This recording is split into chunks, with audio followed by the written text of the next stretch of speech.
एक आदमी को परफेक्ट मर्डर करना था।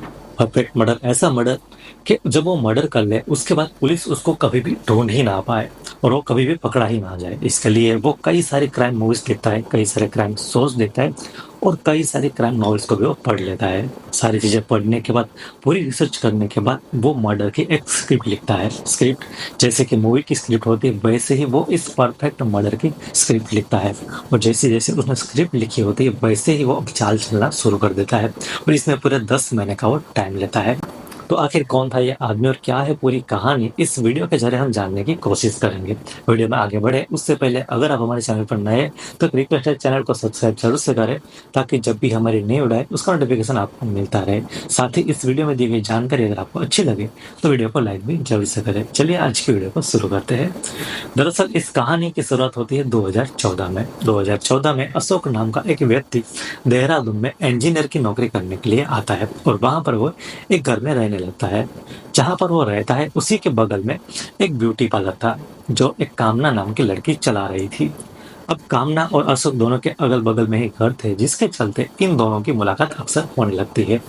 दोनों की जब मुलाकात होती है तो इन दोनों के बीच में दोस्ती होती है और दोस्ती भी प्यार में बदल जाती है।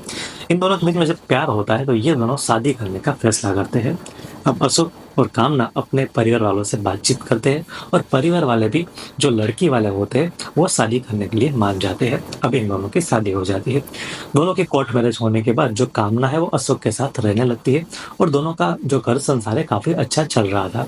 इसी बीच उनके घर पे एक बेटी का जन्म भी होता है।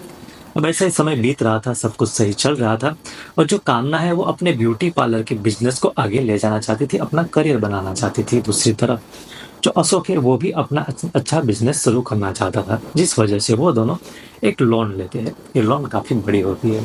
ये जो लोन की रकम होती है करीब करीब 70 लाख की होती है। इसमें से जो 50 लाख की लोन थी वो कामना के नाम पे होती है और बाकी के जो 20 लाख थे वो अशोक के नाम पे होते हैं। अब इन्होंने जब लोन ली थी उसके बाद ही सारी प्रॉब्लम शुरू होती है। दरअसल अशोक को ये लगने लगता है कि जो कामना है उसका किसी और के साथ अफेयर चल रहा है, और अफेयर किसी और के साथ नहीं, लेकिन जिसने ये लोन करवाई थी उस लोन एजेंट के साथ ही उसका अफेयर चल रहा है। ऐसा उसको मन ही मन लगने लगता है। वो इस बात को कामना के साथ कई बार कहता भी है, लेकिन कामना इस बात को नकार देती है। वो कहती कि ऐसा कुछ भी नहीं है। लेकिन अशोक को कहीं ना कहीं ऐसा लगने लगता है कि जब भी वो एजेंट आता है उसके साथ जो बातचीत करती है, फोन कॉल पे बातचीत होती है, वो कई बार डॉक्यूमेंट के लिए भी इनके घर पे आया जाया करता था। उस दौरान वो दोनों जिस तरह से मिलते थे उससे अशोक को कहीं ना कहीं उसके दिमाग में बैठ गया था कि जो कामना है उसका अफेयर इसके साथ चल ही रहा है, जिसके चलते इन दोनों के बीच में अब काफी ज्यादा झगड़े होने लगते हैं। कई बार झगड़े होने के बाद अब अशोक ये ठान लेता है कि वो किसी भी तरह से अपनी बीवी को रास्ते से हटा दे। उसको ये लगने लगा था कि जिससे उसने प्यार किया उसी ने उसको धोखा दे दिया है, इसी वजह से वो उसको मार डालने की बात सोचने लगता है। अब दूसरी तरफ उसके दिमाग में ये भी बात आती है कि अगर वो कामना को मार देगा तो उसके नाम पे जो लोन चल रहा है 50 लाख का, वो लोन भी उसे नहीं भरना पड़ेगा और जो सारी चीजें 50 लाख की है वो भी इसके नाम पे हो जाएगी, इसको काम में आ जाएगी। यहाँ पे उसको लालच भी होता है, दूसरी तरफ उसका गुस्सा भी था। इसी वजह से वो उसको मारने की पूरी प्लानिंग करने लगता है। हालांकि उसको एक ऐसा मर्डर करना था कि मर्डर करने के बाद वो पकड़ा भी ना जाए और कभी भी पुलिस उसके कातिल को भी ढूंढ ही ना सके। इस वजह से जैसा कि मैंने आपको वीडियो के शुरू में बताया, वो कई सारी क्राइम शोज देखना शुरू कर देता है, क्राइम नॉवल पढ़ना शुरू करता है और बाकायदा एक स्क्रिप्ट लिखता है। उस स्क्रिप्ट के मुताबिक वो सारी चीजें अब करना शुरू करता है। अब उसने जो मर्डर की स्क्रिप्ट बनाई थी उसके मुताबिक उसको एक आदमी की जरूरत थी, मतलब कि एक किरदार की जरूरत थी जिसका उसे पहले मर्डर करना था अपनी बीवी से पहले। अब इस कहानी में एक आदमी की एंट्री होती है जिसका नाम अजय होता है। अब मैं आपको इस कहानी में आगे बाद में बताऊंगा, पहले अजय की स्टोरी आपको बताता हूँ। ये जो अजय था वो अशोक की बुआ का बेटा होता है। अजय को नशे की काफी लत थी और नशे की लत में ही उससे एक दिन एक कत्ल हो जाता है। जब कत्ल हो जाता है तो उसको जेल भी होती है, लेकिन क्योंकि उसने वो मर्डर जो है पूरे होशो आवास में नहीं किया था और ना ही जानबूझ के किया था, वो गलती से हो गया था, जिस वजह से उसको उस केस में से बेल मिल जाती है और बाहर आ जाता है। जब जेल से बाहर आकर अपने घर पे वो जाता है तो उसके घर वाले उसको घर से निकाल देते हैं। कहते हैं कि तुम काफी ज्यादा नशा करते हो और तुमने खून किया है, जिसके चलते हमारी काफी ज्यादा बदनामी हुई है, अब हम तुमको अपने घर में नहीं रखेंगे। जब अशोक को इस बात का पता चलता है कि उसके बुआ के बेटे को उनके उसके घर वालों ने निकाल दिया है, तो वो अजय को अपने पास देहरादून बुला लेता है और यहाँ पर उसके लिए एक घर का इंतज़ाम करता है और वहाँ पर उसको रखता है, क्योंकि उन दोनों के बीच में काफ़ी अच्छी बॉन्डिंग थी, दोनों काफ़ी अच्छे दोस्त की तरह ही रहते थे और उन दोनों के बीच में काफ़ी अच्छी बनती भी थी। तो अजय अब इसके साथ ही रह रहा था। तो इसी बीच जैसा कि मैंने आपको बताया वो पूरी स्क्रिप्ट लिखी थी और स्क्रिप्ट में उसको एक किरदार की ज़रूरत थी। तो उसके दिमाग में सबसे पहले अजय ही आता है, क्योंकि उसको पता था कि अजय को उसके घर वालों ने निकाल दिया है। अगर आगे चल के अजय के साथ कुछ होता है तो उसका पूछने वाला कोई भी नहीं है, तो उसके लिए एकदम परफेक्ट था। तो जिसके प्लान के तहत वो अजय से मिलने जाता है और फिर मिलकर उससे एक बार बातचीत कर कहता है कि आखिर तुम ऐसे अकेले कितने दिनों तक रहोगे, यहाँ पर तुम्हारे लिए ना खाने की अच्छी चीज मिलती होगी, ना तुम अच्छे से यहाँ पे रह पाते होगे, तो क्यों ना तुम मेरे घर पे आकर रहने लगे हो। अब अजय भी इस बात को मान जाता है और वो अशोक के साथ उसके घर पे रहने के लिए आ जाता है। दूसरी तरफ क्योंकि अशोक और कामना का रिश्ता अच्छा नहीं चल रहा था, लेकिन क्योंकि उनकी एक छोटी बेटी थी जिसके चलते दोनों साथ में रह रहे थे, इसी बीच क्योंकि अशोक अब अजय को भी इसके घर पे लेके आया था, तो इसी बात पर इन दोनों के बीच में भी झगड़ा हो जाता है पति पत्नी के बीच में। वो कहती है कि आखिर तुम अपने कजिन को भी यहाँ पे लेके आए हो, साथ ही उसके सर पे एक खून का इल्जाम भी है, ऐसे आदमी को हम अपने पास कैसे रखेंगे। इसी बात पे दोनों पे काफी झगड़ा भी होने लगता है, लेकिन फिर भी अशोक ये कहता है कि अजय अब हमारे साथ ही रहेगा।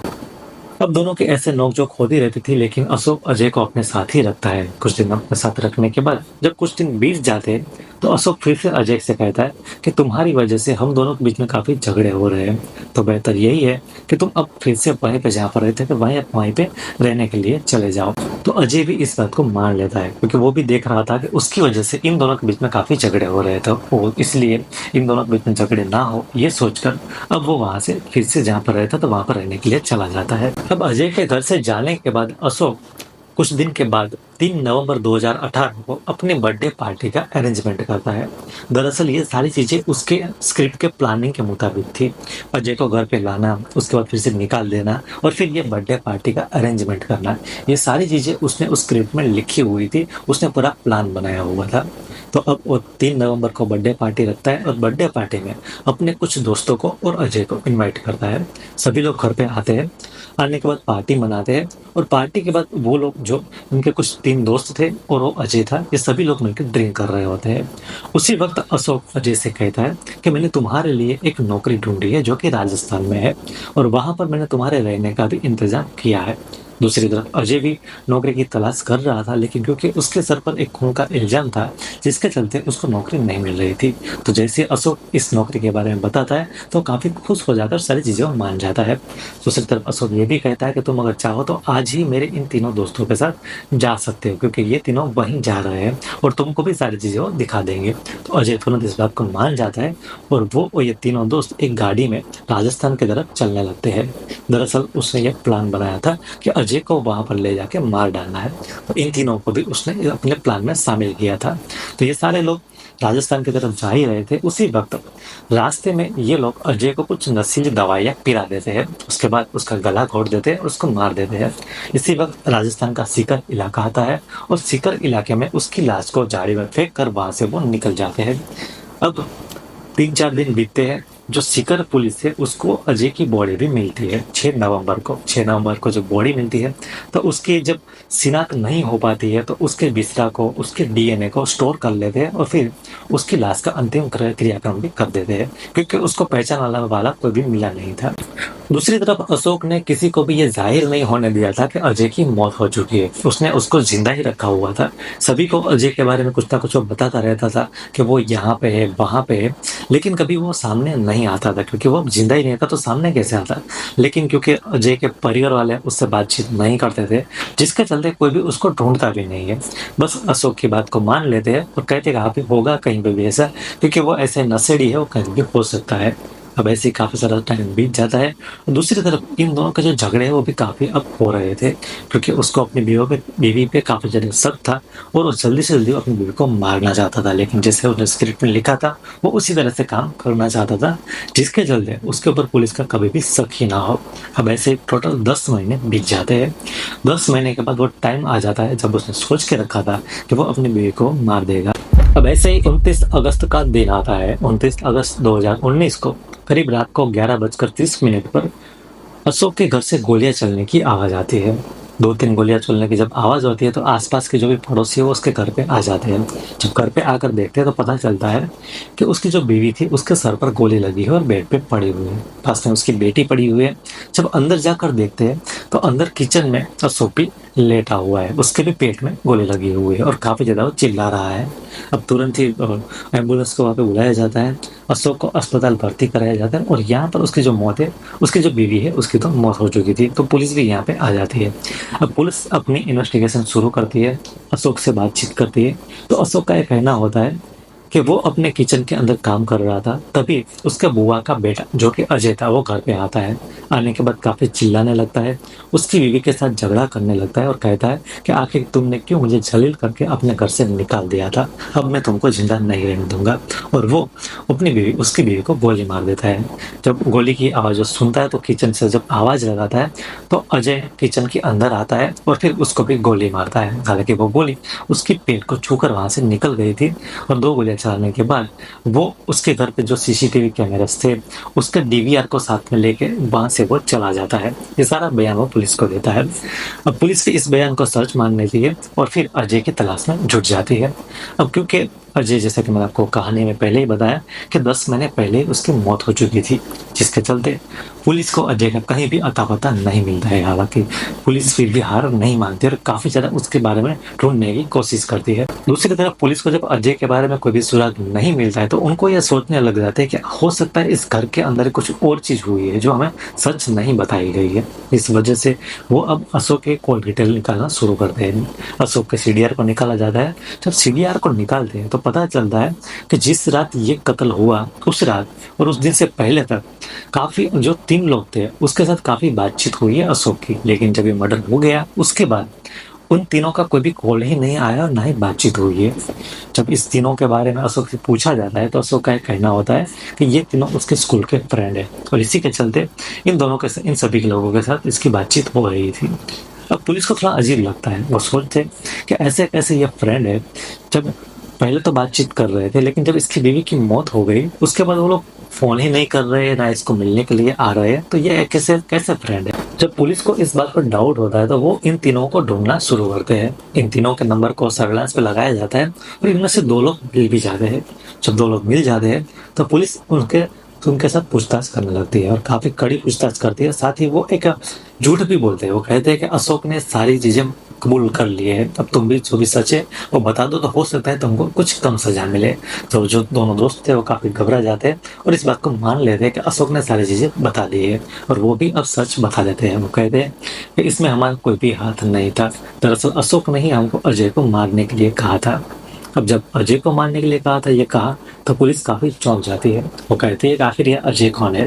तो उनका एक कहना होता है कि अजय वही है जिसके बारे में उसने यहाँ पर रिपोर्ट में लिखाया है कि उसकी बीवी का कत्ल किया है। दरअसल अशोक ने इस अजय को 10 महीने पहले ही मरवा दिया है और उसने सीकर के इलाके में इसकी लाश को फेंका था। जब पुलिस को इस बारे में पता चलता है तो पुलिस राजस्थान के सीकर में जाती है और वहां पर जाकर अजय को ढूंढना शुरू करते हैं और ढूंढते ढूंढते वो एक पुलिस स्टेशन में पहुंचते और वहां पर जब इस फोटो को दिखाते अजय के तो वहां के जो पुलिस वाले वो भी काफी चौंक जाते हैं और वो उस आदमी की फाइल को लेकर आते हैं और कहते हैं कि हाँ, ये जो आदमी है इसकी लाश हमको आज से 10 महीने पहले मिली थी। और जो उसकी जो पूरी फाइल थी वो उसको देते हैं। उसके जो भी सारी चीजें रिजर्व करके रखी हुई थी, उसका डीएनए या तो दूसरा, वो सारी चीजें भी उनको दे देते हैं। अब दूसरी तरफ पुलिस उसके कुछ रिश्तेदार को भी यहाँ पे बुलाती है पहचान करवाने के लिए और उसके जो रिश्तेदार है वो भी उसको पहचान लेते हैं। अब पुलिस फिर से आती है देहरादून और आने के बाद अब अशोक को पकड़ लेती है और उसका जो तीसरा दोस्त था उसको भी ढूंढकर पकड़ लेते हैं और सभी को एक साथ बैठा कर अब उनसे कड़ी पूछताछ की जाती है। अब इन चारों को इकट्ठा करके जब कड़ी पूछताछ होती है तो सभी लोग टूट जाते हैं और जो अशोक है वो सारी कहानी बताता है। पूरी कहानी बताता है कि कैसे उसने ये परफेक्ट मर्डर की स्क्रिप्ट लिखी थी और कैसे 10 महीने पहले ही उसने अजय को मार दिया था, जिससे कि पुलिस कभी भी असली कातिल तक पहुंच ही ना सके और वो कभी भी पकड़ा ना जाए। लेकिन कहते हैं ना कि कातिल आखिर कितनी भी होशियारी क्यों ना कर दे, वो पुलिस क्या तो कभी ना कभी पकड़ा जरूर से जाता है। अब ये केस कोर्ट में चल रहा है, ट्रायल चल रहा है और अभी तक इसका कोई भी फैसला नहीं आया है। तो ये थी आज की कहानी। उम्मीद करता हूँ आप सभी को आज की ये कहानी पसंद आई होगी। वीडियो में दी गई जानकारी अगर आपको अच्छी लगी हो तो वीडियो को लाइक करें और चैनल पर नए तो सब्सक्राइब जरूर से करें। मिलते हैं अगली वीडियो में।